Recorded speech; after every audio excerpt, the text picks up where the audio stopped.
नमस्कार, good morning, सत श्री अकाल। हम बात कर रहे हैं कि यूरोपीय किस प्रकार से भारत में आए और पूर्वी एशिया के अन्य देशों में गए और किस प्रकार से उन्होंने अपना व्यापार किया। उसी सिलसिले को आगे बढ़ाते हुए, जारी रखते हुए आज के लेक्चर में हम बात करेंगे ब्रिटिश ईस्ट इंडिया कंपनी की।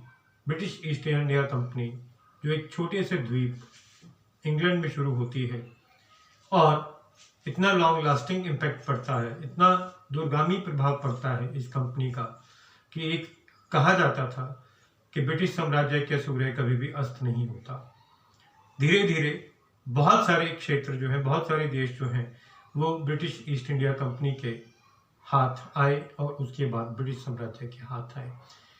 मैं कई बार देखता हूँ कि विद्यार्थियों को बहुत सारी कन्फ्यूज़न हो जाती है ये कि भारत जो है वो ब्रिटिश का गुलाम कब बना। जब से ब्रिटिश ईस्ट इंडिया कंपनी आती है और अलग अलग क्षेत्र जो हैं वो हथियाने शुरू करते हैं अलग अलग स्कीमों के तहत।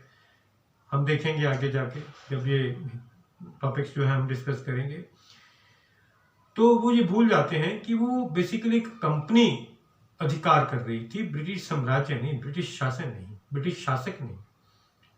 तो वो ब्रिटिश साम्राज्य जो एक ब्रिटिश सरकार है उनका रूल शुरू नहीं हुआ था भारत में।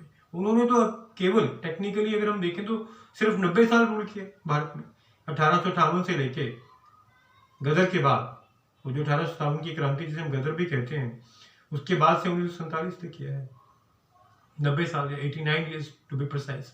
उसके पहले तो सिर्फ ईस्ट इंडिया कंपनी है जो एक व्यापार करने आई थी, लेकिन धीरे धीरे उनकी पॉलिटिकल एस्पिरेशंस भी बढ़ गई। हाँ, उनको सहायता जरूर मिल रही थी, वो कंपनी है टेक्निकली, लेकिन उनको सहायता जो है वो मिल जाती थी ब्रिटिश सरकार से।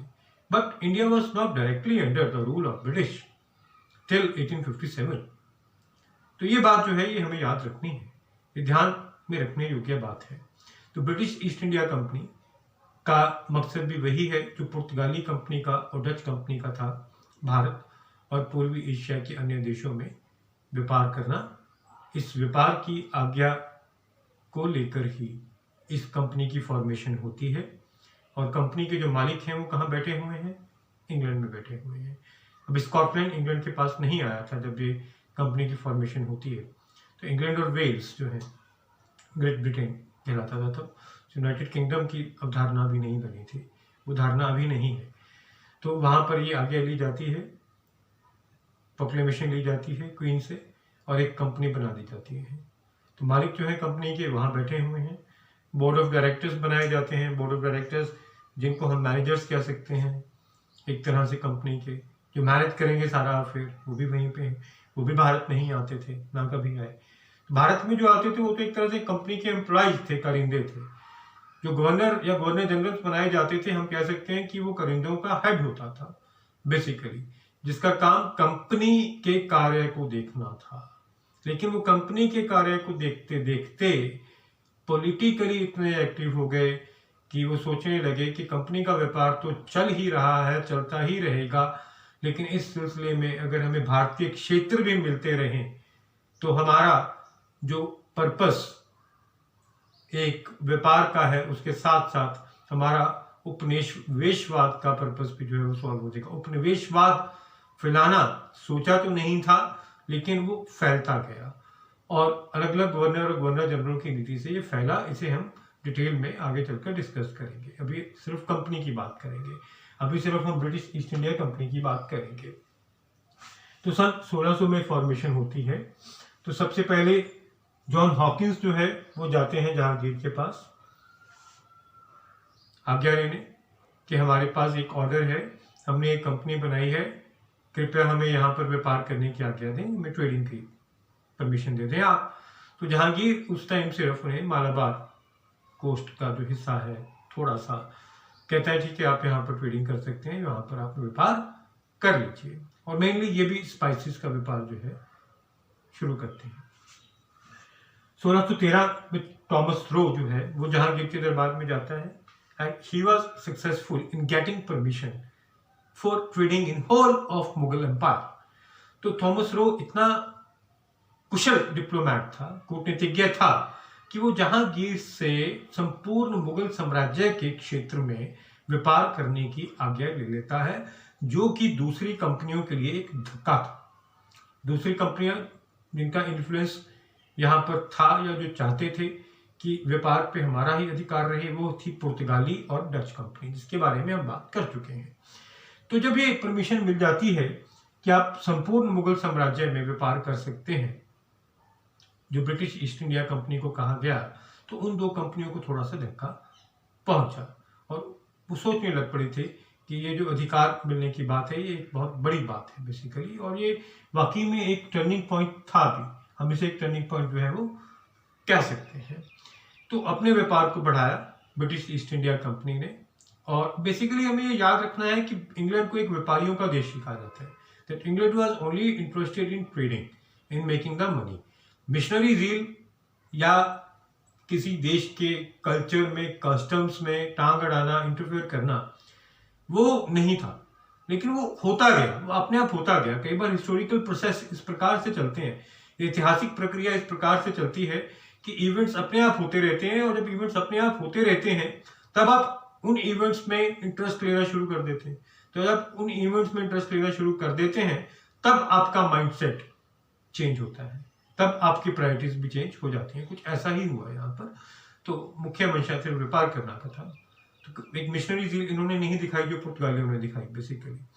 तो उसके बाद 1660s में भी एक डिफाइनिंग मूवमेंट आता है। उसके पहले जब ये आज्ञा मिलती है इन्हें, तो सूरत में फैक्ट्री बनाई जाती है। सबसे पहले नागापट्टनम में ही बनाते हैं, मछलीपट्टनम में बनाते हैं, मौसलीपट्टनम या मछलीपट्टनम, दो नाम जो है वो हम कह सकते हैं। दक्षिण भारत में मौसलीपट्टनम और कई जगह इसे मछलीपट्टनम भी कहा गया, वहां पर फैक्ट्री का निर्माण होता है। फैक्ट्री वही कि व्यापार करने का जो दफ्तर है, कोई कारखाना नहीं है जहाँ पर चीजें बनाई जा रही। उसके बाद सूरत में जो है एस्टेब्लिश किया जाता है। लेकिन जो डिफाइनिंग मूवमेंट आता है वो 1660s में आता है। बेसिकली 1668 में हम कह सकते हैं कि जब पुर्तगाली राजकुमारी कैथरीन जो है वो चार्ल्स II के साथ मैरिज करती है, ब्रिटिश राजकुमार के साथ मैरिज करती है, तो डाउरी के रूप में जो बॉम्बे एक आइलैंड था, वो बॉम्बे आइलैंड जो है वो एक डाउरी के रूप में इन्हें दे दिया जाता है, ब्रिटिशर्स को दे दिया जाता है। और साल के सिर्फ 10 पाउंड लेने का वादा होता है कि 10 पाउंड आप हमें दे देना साल के बस। और एक बहुत ही स्ट्रेटेजिक जो इम्पोर्टेंट क्षेत्र था व्यापारिक दृष्टि से, because of port, because of this the whole trading practice जो कि बॉम्बे में हो रही थी वहाँ पर, और एरिया भी बहुत बड़ा था, तो वो दे दिया जाता है उन्हें। तो ये एक टर्निंग पॉइंट, एक डिफाइनिंग मोमेंट हम कह सकते हैं, ब्रिटिश ईस्ट इंडिया कंपनी के पास आ जाता है और उनका व्यापार जो है बॉम्बे मिलने से और ज़्यादा बढ़ता है। और 1639 में, उससे पहले मद्रास भी वो हासिल कर चुके हैं। मद्रास जो है वहाँ की क्षेत्रीय शक्तियों से वो हासिल ले लेते हैं, और वहाँ पर फोर्ट सेंट जॉर्ज जो है वो किला बनाया जाता है वहाँ पर मद्रास में। तो एक प्रकार से मद्रास हासिल करने के बाद जो कोरोमंडल कोस्ट का एरिया है नीचे दक्षिण भारत में, वहाँ पर भी इनकी फैक्ट्रीज तेजी से बनना जो है वो शुरू हो जाती हैं। और 1717 भी एक डिफाइनिंग मोमेंट है। 1717 भी एक डिफाइनिंग मोमेंट है, मैं लिख रहा हूँ। ब्रिटिश ईस्ट इंडिया कंपनी की जिंदगी में डिफाइनिंग मोमेंट्स बहुत आए हैं जो दूसरी ईस्ट इंडिया कंपनीज के मोमेंट्स में नहीं आए। हम ये कह सकते हैं कि ब्रिटिश ईस्ट इंडिया कंपनी के जो कारिंदे थे, लोग थे, they were more diplomats than the other person working in other East India companies. तो उनसे ज्यादा डिप्लोमैट थे।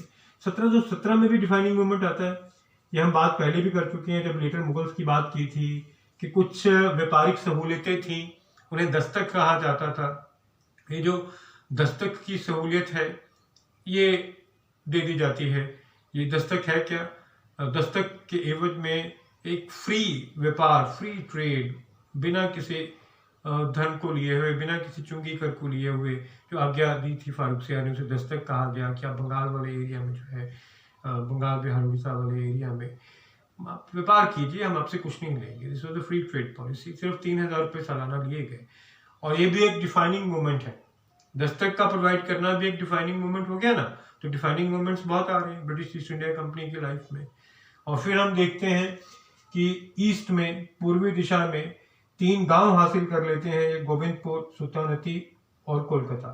3 गांव, गोविंदपुर, सुल्तानती, कोलकाता। एक क्वेश्चन बन सकता है, क्वेश्चंस कई निकल के आते हैं इसमें से, लेकिन ये भी एक क्वेश्चन है कि जो मॉडर्न कलकत्ता और मॉडर्न कोलकाता जिसे हम बोलते हैं वो कहाँ पर बना हुआ है, किस धरती पर बना हुआ है। तो 3 गांव हासिल किए थे ब्रिटिश ईस्ट इंडिया कंपनी ने, गोविंदपुर, सुल्तानती और कोलकाता। वहाँ पर कोलकाता जो शहर है उसकी नींव रखी जाती है और फिर फोर्ट सेंट विलियम नाम का जो किला बनाया जाता है उसको लेकर सिराजुद्दौला के साथ उनका झगड़ा भी होता है। ये डिस्कस करेंगे हम जब उस इश्यू पे आएंगे।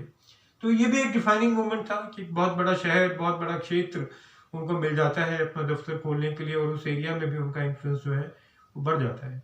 और मीनवाइल वर्ल्ड हिस्ट्री के साथ भी कनेक्शन है इसका, ब्रिटिश ईस्ट इंडिया कंपनी के जो ऊपर आ रही है, जो इतना सक्सेस हो रही है।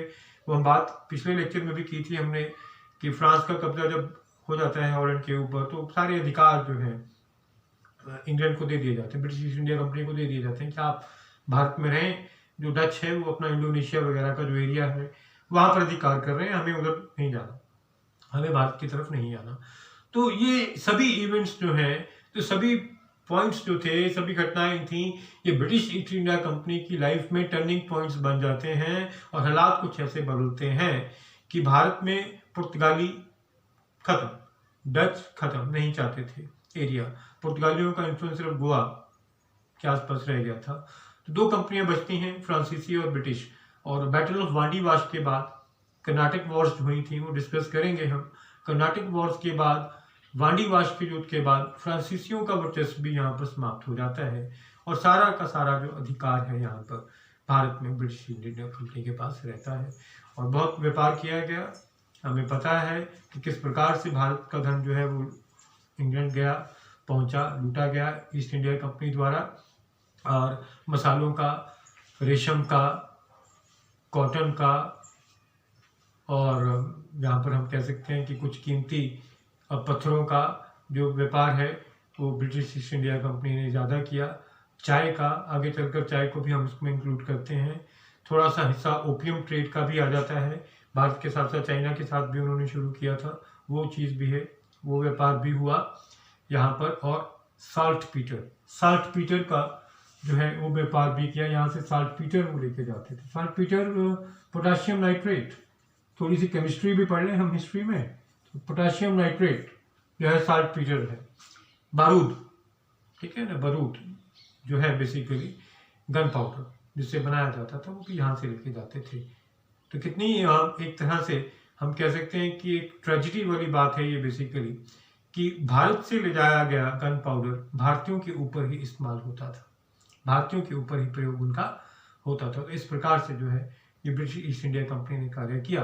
मैं फिर से एक बात वही रिपीट कर रहा हूँ जो शुरू में की, ये ब्रिटिश ईस्ट इंडिया कंपनी है, ये ब्रिटिश शासक नहीं है, ब्रिटिश शासन नहीं है, ब्रिटिश साम्राज्य नहीं है, ब्रिटिश एम्पायर नहीं है। 1857 तक हम वो नाम ले ही नहीं सकते क्योंकि ईस्ट इंडिया कंपनी ही है जो सब कुछ कर रही है यहाँ पर। इस प्रकार से ईस्ट इंडिया कंपनी जो है वो कामयाब होती है यहाँ पर अपना व्यापार करने के लिए। और उसके बाद के इवेंट्स किस प्रकार से घटते हैं हम आगे के लेक्चर्स में बात करेंगे, सब डिस्कस करेंगे। मॉडर्न इंडिया चल रहा है, हम आधुनिक भारत का इतिहास पढ़ रहे हैं और सभी बातों को हम डिस्कस करेंगे धीरे धीरे। उम्मीद करता हूँ कि ब्रिटिश ईस्ट इंडिया कंपनी को भी आप अच्छी तरह से समझ गए होंगे। Like the lecture if you like the channel, तो सब्सक्राइब करें channel history by Rakesh Baba. Thank you very much.